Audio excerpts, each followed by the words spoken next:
And happy Tuesday morning, everyone. Yes, our first show of March, and I'm still trying to figure out where this year has gone to. It's just like it just poof, here's March. I don't even think we had we had a few cold days, but I wouldn't say a winter here. Not like the ones that we've had before, and being for Houston, saying that is quite atrocious. But we are here with GS Gerry. He's written, I know, Meth Murder, I think it was. Meth Murder in Amazon. There we go. And let's talk a little bit about that book right there. How did you get started with that? Yeah, so I grew up in the kind of the book world when I was little. My dad owns a book bindery business, and so paperback books, hardcovers, as well as spiral bound books. There's a company that puts those together, and so he owned that. And so I was up there since I was like 2 years old. He would be like, "Hey Jerry, I need you to do this. I need you to cut this paper." I'm like, "This is like the most boring job in the whole world. Like, this is terrible." And so like I did that kind of when I was little. And as far as my day job goes, I do cybersecurity and compliance. And I write a lot of reports. And so we had a situation at work where a customer gives me a call one day and she's like, "Hey, Jerry, I just want to let you know that this report is completely the same as last year, like almost verbatim." I'm like, "Oh no, please don't tell me this is true."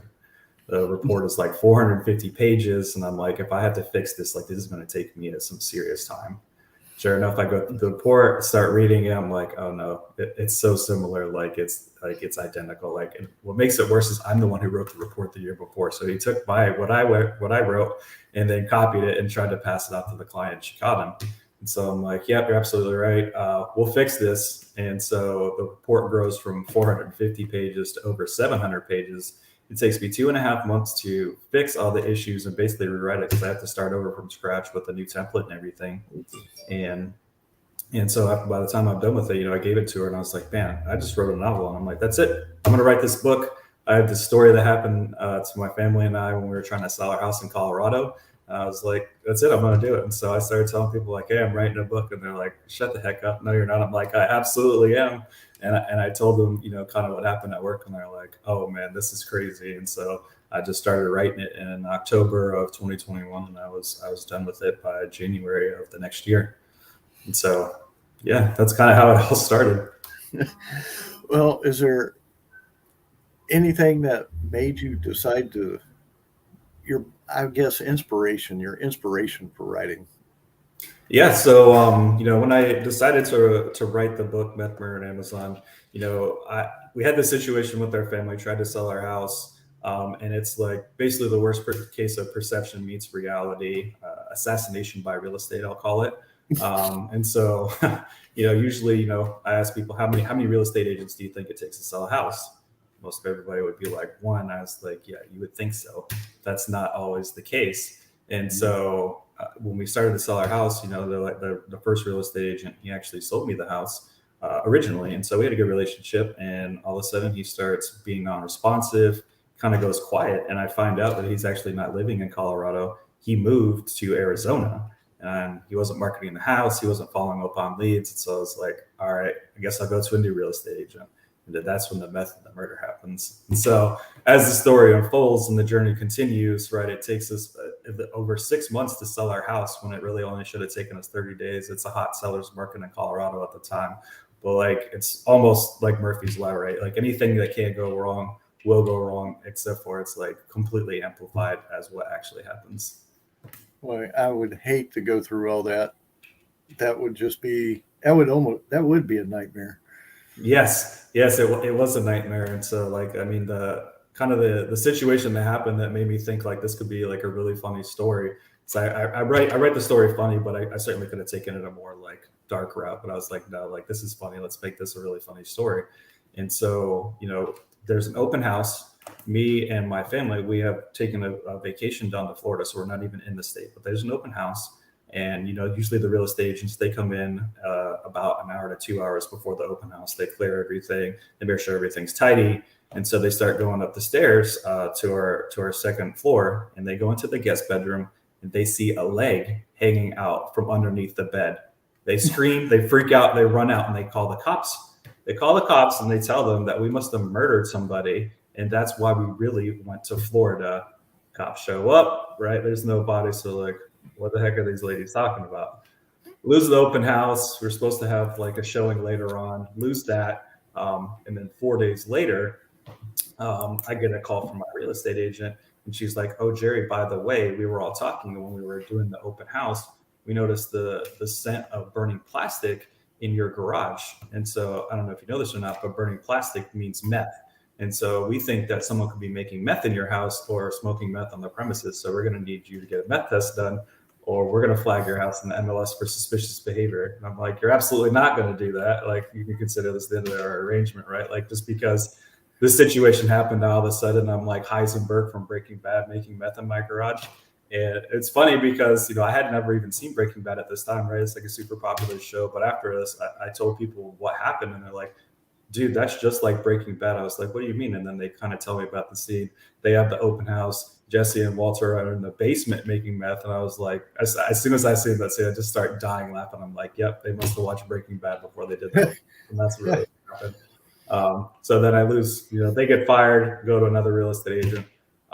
And so the story just continues on. Like, there's more that happens after that story. And so all this is part of the book. And yeah, it's just a crazy situation, right? Like, I tell people this story and they're like, no, that didn't happen. Like, you're making this up. I'm like, no, this really happened. Like, I have police reports. I include police reports in the book about what actually happened. I have family photos of the house, of our family, like that. And so, I try to I do my best to make the case that, this absolutely is a true story. Like, I'm just not making things up out of thin air.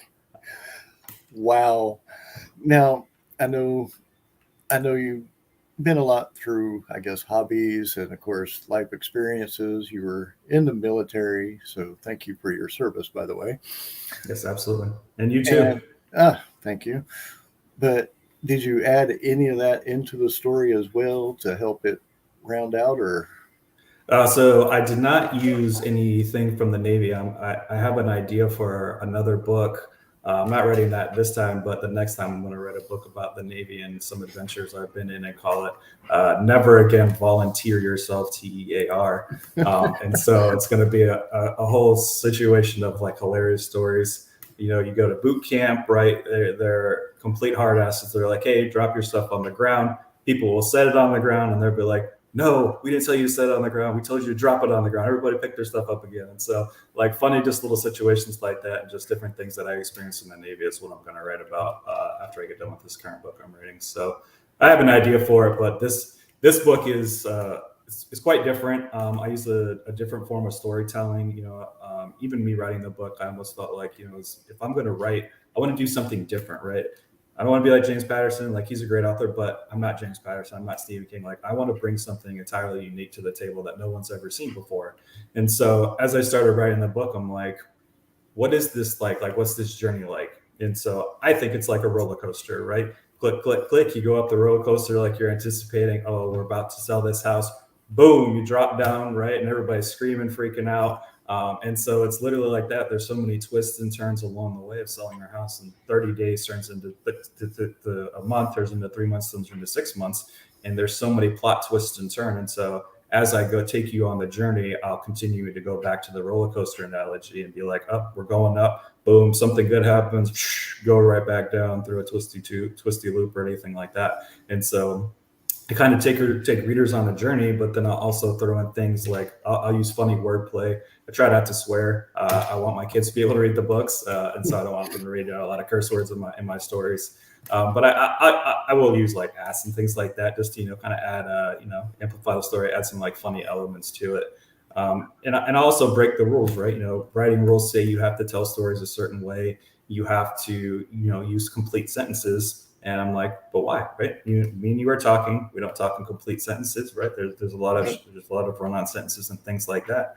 And so that's what I wanted to do, and I use that way to tell my story, as well as just telling it differently. Everything flows, absolutely as it should. It's just not what you expect, and then I'll use a lot of satire. And so, you think real estate agents are, great people. I'm sure there's a lot of great ones, but they have their own agendas. And so a lot of people might not know certain things about real estate agents. And so I compare real estate agents to assassins in my book, right? So real estate agents are assassins. They have a contract to hire. They need to sell the house. But as we go on the journey, they actually try to assassinate me, right? Like to try to come after my character, say I'm a murderer, say I make meth. And so one real estate agent, basically flies the coop. The other one accuses me of all this outlandish stuff. And so I'm like, as I'm writing the story, I'm like, man, those guys are assassins. I'm like, this is hilarious. Like if I write and call them assassins, like people will pick up on that and think that's funny, especially if they've had a bad real estate transaction or a situation with their real estate agent.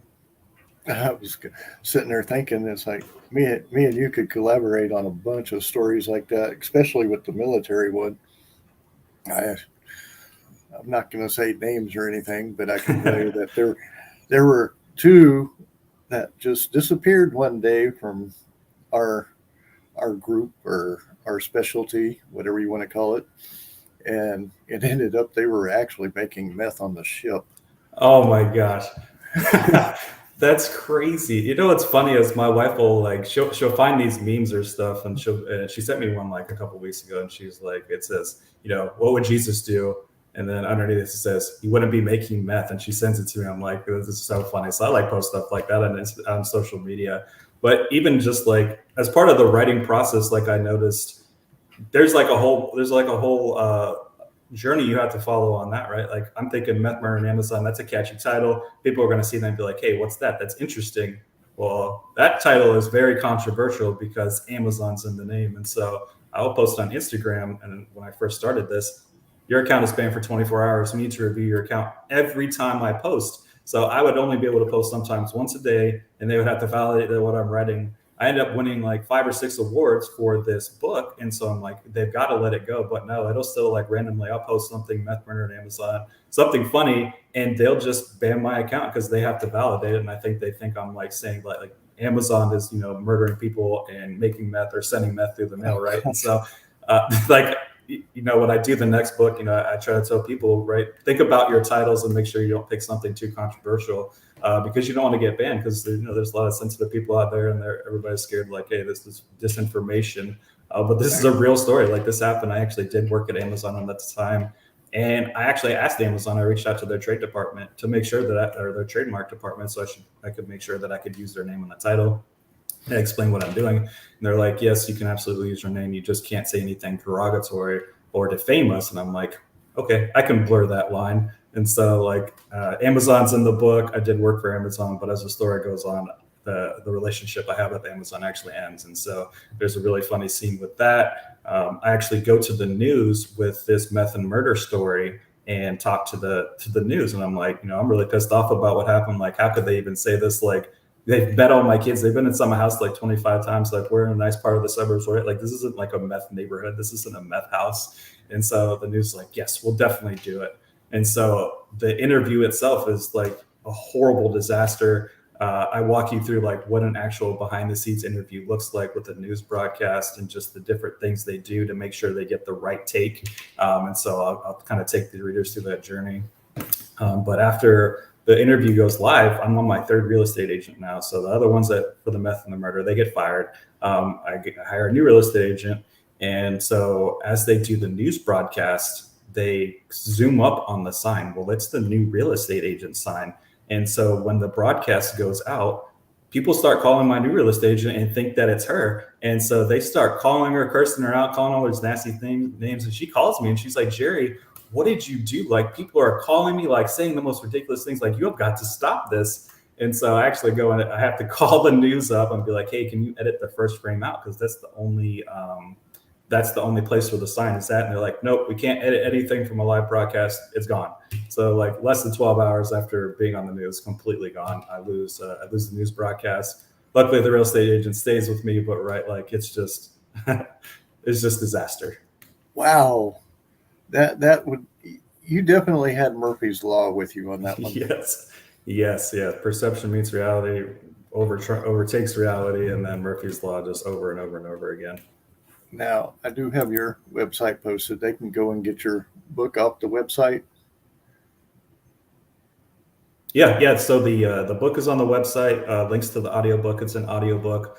The audiobook actually won an award for best nonfiction audiobook. We actually beat out a book on quantum mechanics. So never would have thought that my funny retelling of this story ended up beating, like something serious like quantum mechanics. But I like to tell people that because that's pretty cool. It's also on Kindle. It's as well as Barnes and Noble's paperback, hardcover. You can find it at Walmart, Barnes and Noble's, pretty much all the normal places. Now, is there a way somebody can get a signed book from you, or? Yeah, absolutely. So all my contact information is on the website. Also, I have, besides, being accused of making meth, I am actually a pretty good chef.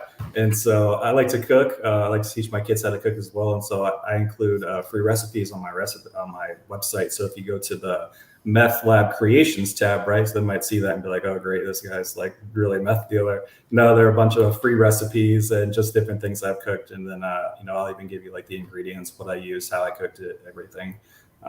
And I also have a blog too, so I'll post funny stories on there. If anybody wants to get a feel for what my writing's like, I definitely say go read some of the blogs. I talked about one time where I was making chicken wings on the smoker, and the smoker catches on fire, and I don't have a fire extinguisher. So how do you put out a fire when there's no fire extinguisher? And so there's a way that you can do that.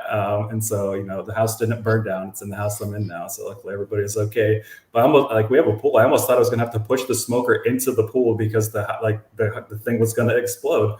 But I was able to get the fire out. And so I have funny little stories like that that I write about. But it kind of gives you a feel for how I write books and how I like to tell stories. Murphy's Law again. Yep. Absolutely. Right. And so I've never had that happen before. I've cooked chicken wings tons of times on the smoker and even on the grill. I never had that issue, but it's I'm pretty sure the grease got down in the wrong spot, caught on fire, and then it just kept rising. It was like 450, 500, but the smoker only goes to 500 degrees. And it was like 550, 600. I'm like, oh my gosh, everybody get away from the windows. I don't want this thing to explode. And so then I asked my wife, I'm like, hey, how can we put a fire out? She tells me. And so we end up putting it out, and I unplug it from the wall. But I was freaking out. I was definitely scared. I was like, oh no, this is going to explode and it's going to burn my house down. Well, definitely everybody go check him out. I have his site posted on all three of our locations. So hopefully y'all will enjoy his stories, and if you like Murphy's Law, that's definitely some to check out. But Gerry, I want to thank you for coming on the show. Appreciated you being here. Yeah, thanks for having me. It was a pleasure. It's always nice to meet new people and interact and tell my crazy stories. And everyone else, we will be back on at noon with another conversation, and then our next con hour will be on Thursday at 6 p.m. Until our next show,